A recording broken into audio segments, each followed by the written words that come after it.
नमस्कार, सुप्रभात महाराष्ट्र. मी प्रज्ञा ओवळे. बुलेटिनमध्ये आपल्या सगळ्यांचं स्वागत. बुलेटिनची सुरुवात करूया बातम्यांचा वेगवान आढावा घेऊन. 80 बातम्या पाहूया. शस्त्रसंधीनंतर भारत पुन्हा हल्ला करण्याची पाकिस्तानला भीती. इस्लामाबादमध्ये कालपासूनच वेगवान हालचाली. राजनाथ सिंग यांनी ट्रेलर बघितला, पिक्चर अभी बाकी है अशा वक्तव्याची पाकिस्तानला सध्या धास्ती आहे.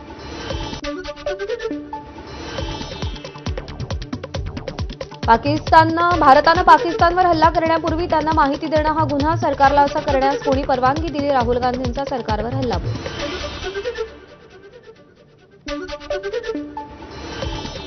परराष्ट्र मंत्री एस जयशंकर यांनी भारताच्या ऑपरेशन सिंदूरपूर्वी पाकिस्तानला माहिती दिली होती. हे विधान प्रेस इन्फॉर्मेशन ब्युरो अर्थात पीआयबीनं फेटाळून लावलंय. त्यांचं विधान चुकीच्या संदर्भात घेतलं गेलं. पीआयबीची स्पष्टीकरण. मोदींनी शपथ घेतल्यापासून भारतावर 3 मोठे हल्ले झाले, पण त्यांनी प्रत्येक हल्ल्याला प्रत्युत्तर दिलं. केंद्रीय गृहमंत्री अमित शहांकडून कौतुक. ऑपरेशन सिंदूरमध्ये पाकिस्तानमध्ये घुसून 100 पेक्षा अधिक दहशतवाद्यांचा खात्मा. शहांची माहिती.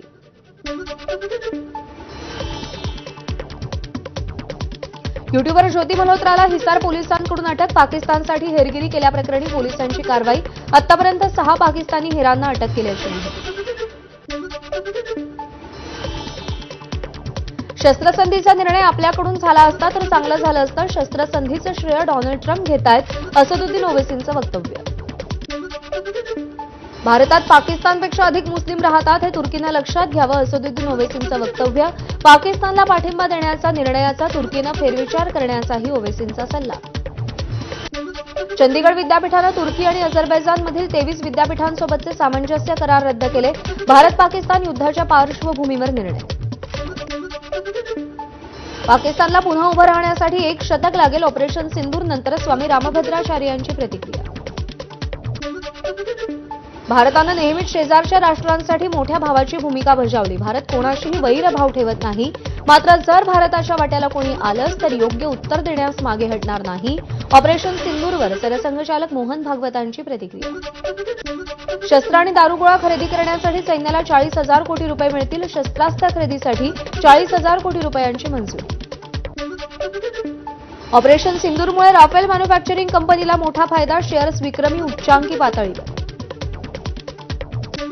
सिंधू जलकरार स्थगित केल्याच्या रागातून दुबईमध्ये पाकिस्तानी तरुणांकडून एका भारतीय तरुणाचा छळ. अनेक दिवस उपाशी ठेवत प्यायला पाणी देखील दिलं नसल्याची माहिती. अमेरिकेच्या व्हाईट हाऊस सल्लागार मंडळात 2 जिहाद्यांचा समावेश केल्यानं खळबळ. इस्माईल रोयर आणि शॅख हमजा अशी त्यांची नावं. रोयर 2004ला दहशतवादी कारवायांमध्ये दोषी आढळल्या.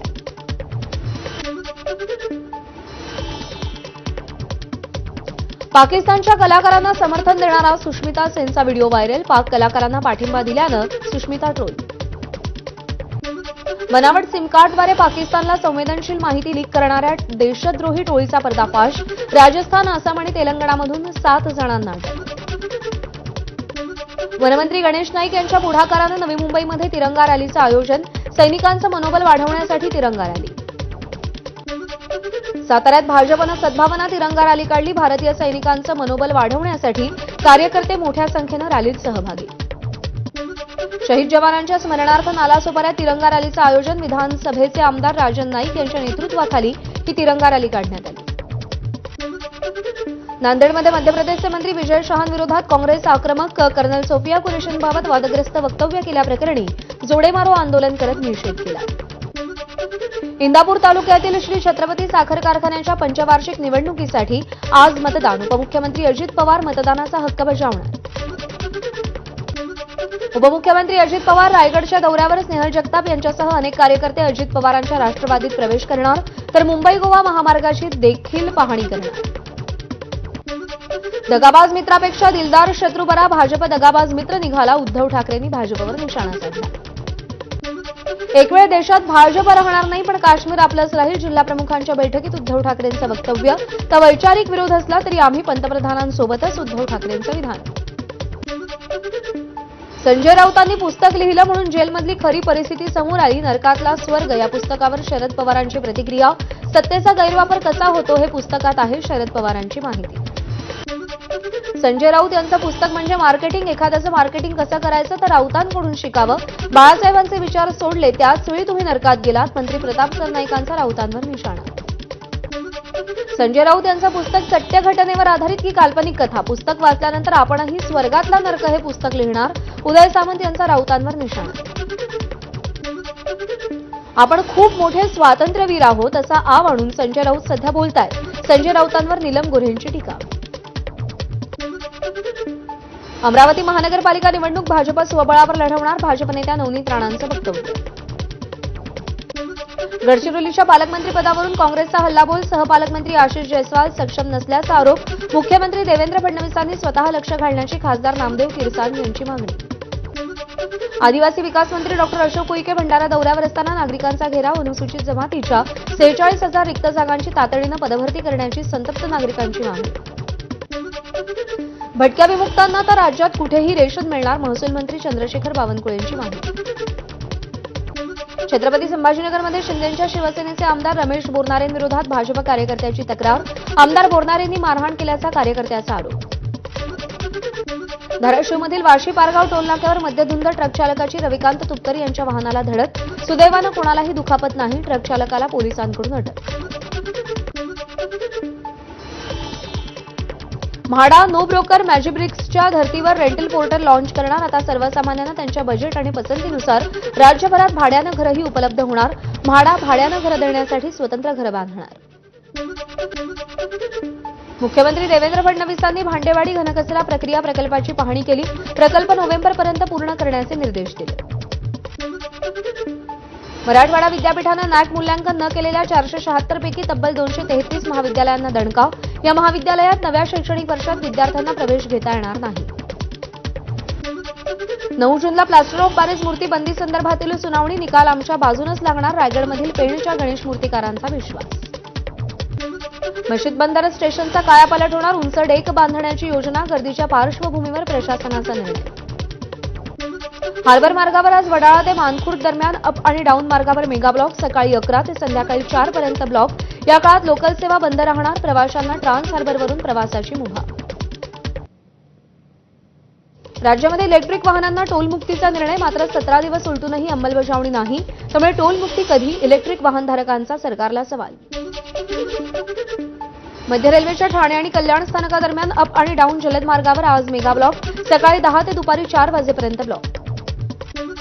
मान्सून पूर्व कामासाठी आज नाशिक शहरातील अनेक भागात वीज पुरवठा खंडित राहणार. विविध भागात महावितरणकडून दुरुस्तीचं काम करण्यात येणार. आता माथेरान पोस्ट कार्यालय हायटेक होणार. कर्जत पोस्ट कार्यालयातून माथेरान पोस्ट कार्यालयामध्ये पार्सल नेण्यासाठी ड्रोनची यशस्वी चाचणी. या चाचणी दरम्यान अवघ्या 15 मिनिटात ड्रोननं माथेरान गाठल्याची माहिती.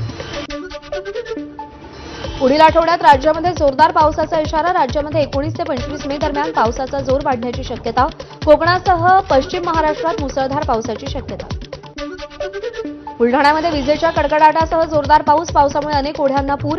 जिल्ह्यामध्ये अनेक भागामध्ये वादळी वाऱ्यासह पाऊस. नाशिकच्या निफाड तालुक्यात मुसळधार पावसाची हजेरी. विविध गावासह शेतात पाणी साचलं. पावसाचं पाणी फळबागांसह पिकांचंही मोठं नुकसान. नाशिकच्या चांदवड तालुक्यातील वडनेर भैरव परिसरामध्ये ढगफुटी सदृश पाऊस. पावसामुळे नदी नाल्यांना पुराचं स्वरूप. वडनेर भैरवमध्ये 15 ते 20 शेतमजुरांच्या झोपड्या वाहून गेल्या. वाशिमच्या मनोरा कृषी उत्पन्न बाजार समितीमध्ये विक्रीसाठी आणलेला माल वाहून गेल्यानं शेतकऱ्यांचं मोठं नुकसान. याची दखल स्वतः केंद्रीय कृषी मंत्र्यांनी घेतली असून मदत करण्याचं आश्वासनही दिल्याची शेतकऱ्यांची मागणी. पालघर जिल्ह्यातील देहर्जी नदीवर उभारण्यात येणाऱ्या धरणाचे 80% काम पूर्ण. या धरणातून मसे विरार महापालिकेला दररोज 190 MLD पिण्याचं पाणी मिळणार. खत आणि बियाणांचं लिंकिंग करणाऱ्या आणि जास्त भावानं विकणाऱ्या कंपन्यांवर राज्य सरकार कारवाई करणार. राज्याचे कामगार मंत्री अशोक फुंडकर यांची माहिती. मनसेच्या कार्यकर्त्यांनी लातूरमधील नारायणा ई टेक्नो शाळेची तोडफोड केली. विनामान्यता सुरू असलेली शाळा बंद करून कारवाई करण्याची मागणी केली आहे. बीडच्या परळीमध्ये टोळक्याकडून मारहाण झालेल्या शिवराज दिवटेची धनंजय देशमुखांनी भेट घेतली. देशमुखांनी दिवटेच्या तब्येतीची विचारपूस केली. परळीतील शिवराज दिवटे मारहाण प्रकरणात 5 जणांना 20 मेपर्यंत पोलीस कोठडी तर 2 अल्पवयीन आरोपींची रवानगी. निरीक्षण गृहामध्ये 4 जण अद्यापही फरार. तुळजाभवानी मंदिर संस्थानच्या कार्यालयाची तोडफोड करणाऱ्या पुजारी अनुप कदमला 3 वर्ष मंदिर प्रवेश बंदी. मद्यधुंद अवस्थेत शिवीगाळ करत प्रशासकीय कार्यालयातच तोडफोड केली. मुंबईमध्ये शहरात कार मालकाकडून कार भाड्यानं चालवायच्या नावाखाली गाडी विकून फसवणूक, आरोपीला एमआयडीसी पोलिसांकडून अटक. अंधेरीतली घटना. भारत डायमंड बोर्सकडून 5 कोटींचे हिरे घेऊन व्यापारी पसार, बीकेसी पोलीस ठाण्यात तक्रार दाखल, पोलिसांकडून पुढचा तपास सुरू. सोलापूरहून बीडकडे येणाऱ्या एसटी बसमध्ये महिलांची छेड, या प्रकरणी महिलांच्या नातेवाईकांकडून बसच्या काचेवर दगडफेक, संपूर्ण प्रकरणात बीड पोलीस ठाण्यामध्ये गुन्हा दाखल. गोंदियाच्या खमारीत 24 तासांच्या शोधकामानंतर मुलाचा मृतदेह सापडला. 15 वर्षीय मुलगा तलावात जनावर धुवायला गेला असताना बुडाला होता. दुचाकीनं गावाकडे जाणाऱ्या दुचाकीस्वारांना वाळूच्या भरधाव टिप्परची धडक, या भीषण अपघातात एकाचा मृत्यू तर दुसरा गंभीर जखमी. ही घटना मोहाडी तालुक्यातील पालारो गावजवळच्या रात्रीच्या सुमारास घडली. सोलापूर शहरातील अक्कलकोट रोड एमआयडीसी भागामध्ये कारखान्याला भीषण आग, सेंट्रल इंडस्ट्री कारखान्याला मध्यरात्री 3च्या सुमारास आग लागल्याची माहिती, तिघांचा मृत्यू. सोलापुरातील सेंट्रल इंडस्ट्री कारखान्यामध्ये 5 ते 6 जण अडकल्याची माहिती, घटनास्थळी अग्निशमन दलाची मोठी टीम, पोलिसांचाही मोठा बंदोबस्त तैनात. वाशिममध्ये अवैध दारू वाहतूक करणाऱ्या 2 आरोपींसह 11 लाख रुपयांचा मुद्देमाल जप्त, वाशिम उपविभागीय पोलिसांची कारवाई.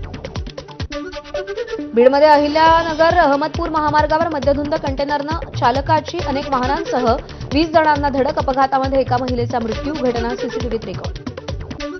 महाड तालुक्यातील करंजाळी गावाजवळ विन्हेरे स्वारगेट एसटी बसचा अपघात, एसटी बसमधील 8 प्रवासी जखमी. नाशिकच्या नांदगावमध्ये कार आणि मालवाहू ट्रकचा भीषण अपघात, घटनेत 3घांचा मृत्यू तर 6 जण गंभीर जखमी. भिवंडी तालुक्यामध्ये कौटुंबिक वादातून चुलत सासऱ्याची दगडानं ठेचून हत्या, हत्येनंतर परिसरात एकच खळबळ, आरोपी पोलिसांच्या ताब्यात. धुळ्यामध्ये गांजा तस्करी करणारा गजाआड, तब्बल 28 किलो गांजाची तस्करी करणाऱ्यांना पोलिसांनी बेड्या ठोकल्या, पोलीस उपअधीक्षक सागर देशमुख यांच्या नेतृत्वाखाली कारवाई केली. नलासोपाऱ्यातील प्रगतीनगरमध्ये 5.6 कोटींचा एमडी ड्रग्ज जप्त, या प्रकरणी नायजेरियन महिला अटकेत तर साथीदार फरार. पृथ्वीचं निरीक्षण करणाऱ्या उपग्रहाला घेऊन जाणारं पीएसएलव्ही C-61 यानाचं उड्डाण अयशस्वी, 3ऱ्या टप्प्यामध्ये यान हवेतच जळून खाक झाल्याची इस्रोची माहिती. पीएसएलव्हीच्या 32 वर्षांच्या इतिहासातलं हे 3रं अपयश. इको टुरिझमला प्रोत्साहन देण्यासाठी योगी सरकारचे मोठे निर्णय, मुख्यमंत्री योगी आदित्यनाथ यांच्या सूचनेनुसार कतरनिया घाट ते दुधवा व्याघ्र प्रकल्पापर्यंत विस्टाडोम कोच ट्रेन सेवा सुरू. जागतिक क्रेडिट रेटिंग एजन्सी मूडीजकडून ट्रम्प सरकारला धक्का, सातत्यानं वाढत चाललेल्या कर्जावर नियंत्रण ठेवण्यात अमेरिका अपयशी, त्यामुळे मूडीज एजन्सीनं अमेरिकेचं क्रेडिट रेटिंग घटवलं. दक्षिण चीनमध्ये मुसळधार पावसामुळे अनेक भागात नुकसान, 2 दिवसांपासून सुरू असलेल्या सततच्या पावसामुळे अनेक शहरांमध्ये पाणी शिरलं. अर्जेंटिनामध्ये मुसळधार पाऊस, अनेक भागात पाणी शिरलं. अर्जेंटिनाच्या राजधानीतील उत्तरेकडील भाग रिकामे करण्याचे आदेश, रस्ते आणि शेतं पाण्याखाली. अमेरिकेत वादळामुळे आतापर्यंत 23 जणांचा मृत्यू, मृतांचा आकडा वाढण्याची शक्यता. काल आरसीबी केकेआर सामना पावसामुळे रद्द, दोन्ही संघांना 1-1 गुण, तर केकेआर संघ प्लेऑफच्या शर्यतीतून बाहेर. कोणताच संघ अद्याप प्लेऑफसाठी पात्र नसल्यानं प्रेक्षकांमध्ये चिंतेचं वातावरण. कसोटी क्रिकेटमधून निवृत्ती घेतल्यानंतर विराट कोहलीचा सन्मान, चाहत्यांनी पांढरी जर्सी घालून विराटला शुभेच्छा दिल्या. यावेळी चिन्नास्वामी स्टेडियमवर पांढऱ्या कबुतरांचा थवा हवेमध्ये उडत होता. विराट कोहलीनं गेल्या काही दिवसांपूर्वीच कसोटी क्रिकेटमधून निवृत्ती जाहीर केली. कोहलीनं मिडलसेक्स काउंटी संघाचं नेतृत्व करावं, मिडलसेक्सचे क्रिकेट संचालक ॲलन कोलमन यांची कोहलीला ऑफर. भारतीय क्रिकेट संघाचा स्टार खेळाडू विराट कोहलीनं गायक राहुल वैद्यला इन्स्टाग्रामवरती अनब्लॉक केलं. यावर आनंदी होऊन राहुलनं सोशल मीडियावर आपल्या भावना व्यक्त करत विराटचे आभार मानले. सुपरस्टार कमल हसन यांच्या बहुप्रतीक्षित ठग लाईव्ह चित्रपटाचा trailer release. Kamal Haasan action अवतारामध्ये दिसणार. चित्रपटात कमल हसन रंगराय नावाच्या गुंडाच्या भूमिकेत.